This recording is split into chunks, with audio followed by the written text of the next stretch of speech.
ഭരണപരമായ നേട്ടങ്ങളോ ക്ഷേമ പദ്ധതികളിൽ കാണിക്കുന്ന മുൻകൈയോ ഇതിനേക്കാൾ ഉപരി ചില പൊളിറ്റിക്കൽ ക്വസ്റ്റ്യൻസിനുള്ള മറുപടി കേരളത്തിലെ ഇലക്ട്രേറ്റ് തേടുകയാണെങ്കിൽ അതൊരു പക്ഷേ LDFന് വലിയ ക്രൈസിസ് ഉണ്ടാക്കും. അതൊരു ഇമോഷണൽ കണ്ടൻ്റാണ്. ഇതിപ്പോൾ ലോക്കൽ ബോഡിയിൽ ആ ഇമോഷണൽ കണ്ടൻറ്റ് വന്നിട്ടുണ്ടെങ്കിൽ അതിൻ്റെ ഡ്യൂറബിലിറ്റി പ്രശ്നമാണ്, അല്ലെങ്കിൽ ഡ്യൂറബിലിറ്റി ഉണ്ടാവുമോ എന്നുള്ള ക്വസ്റ്റ്യൻ അവിടെ ഉണ്ടായിരിക്കെ തന്നെ അതൊരു പൊളിറ്റിക്കൽ ഇഷ്യൂ ആയി ഈ 3 മാസം നമ്മുടെ മുമ്പിൽ ഉണ്ടാവുകയാണെങ്കിൽ അത് പക്ഷേ LDFന് ടാക്കിൾ ചെയ്യാൻ ബുദ്ധിമുട്ടായിരിക്കും. LDFന് വന്ന തിരിച്ചടിയെ ഞാൻ കാണുന്നത് ഒരു സംസ്ഥാന ഗവൺമെൻറ്റിൻ്റെ ആൻറ്റി ഇൻകംബൻസി എന്നോ അതല്ലെങ്കിൽ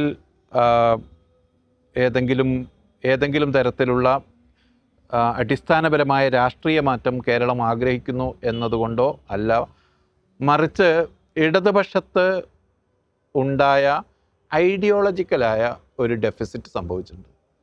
ഐഡിയോളജിക്കൽ ഡെഫിസിറ്റാണ് യഥാർത്ഥത്തിൽ സംഭവിച്ചത്. അത് കറക്റ്റ് ചെയ്യാനും എളുപ്പമാണ്. നിലപാട് കൊണ്ട് തിരുത്തിയാൽ മാത്രം മതി. അത്